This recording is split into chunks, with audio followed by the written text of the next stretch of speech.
কুমিল্লায় রেল ক্রসিংয়ে ট্রেনের সঙ্গে বাসের সংঘর্ষের ঘটনায় ১২ জন নিহত ব্যক্তিদের পরিবারের জন্য রেল কর্তৃপক্ষ ১ লাখ টাকা করে বরাদ্দ দিয়েছে বলে জানিয়েছেন রেল প্রতিমন্ত্রী হাবিবুর রশিদ।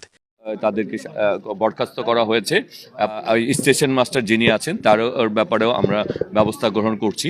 সুতরাং এবং দুইটি বিভাগীয় তদন্ত কমিটি, একটি বিভাগীয় তদন্ত কমিটি আরেকটা জোনাল দুটি তদন্ত কমিটি গঠন হয়েছে।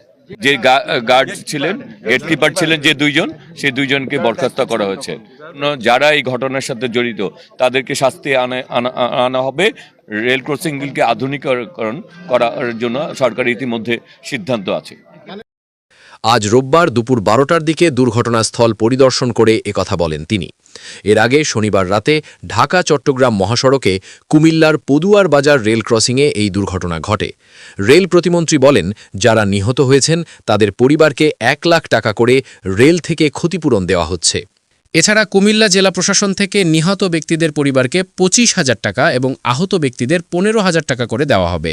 দুর্ঘটনায় আহত ব্যক্তিদের চিকিৎসার খরচ সরকার বহন করবে বলে জানান প্রতিমন্ত্রী।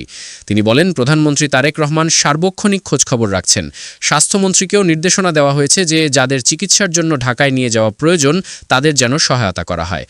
যাদের গাফিলতির কারণে দুর্ঘটনা ঘটেছে তাদের বিরুদ্ধে তদন্ত করে শাস্তিমূলক ব্যবস্থা নেওয়া হবে বলে জানান রেল প্রতিমন্ত্রী।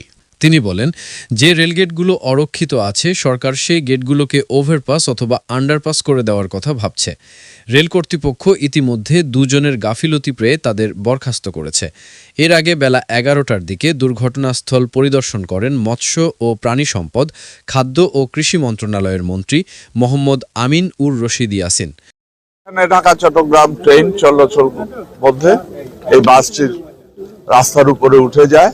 এখানে সম্ভবত ছিল না, রেল গেটটি বোধহয় ছিল না, ওপেন ছিল।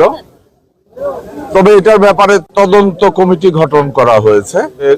২ জনকে সাসপেন্ডও করা হয়েছে। ১২ জন নিহত হয়েছে এবং ঘটনাটা অত্যন্ত দুর্ভাগ্যজনক।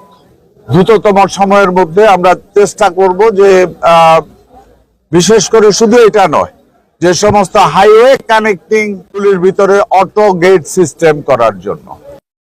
এ সময় উপস্থিত ছিলেন বাংলাদেশ রেলওয়ের মহাপরিচালক ডিজি মোহাম্মদ আফজল হোসেন, কুমিল্লা জেলা প্রশাসক রেজা হাসান, কুমিল্লা সিটি কর্পোরেশনের প্রশাসক ইউসুফ মোল্লা টিপু, কুমিল্লা জেলা পরিষদের প্রশাসক মোহাম্মদ মোস্তাক মিয়া সহ জেলা ও রেল মন্ত্রণালয়ের বিভিন্ন পর্যায়ের কর্মকর্তারা। নগর বাংলা 24 নিউজ।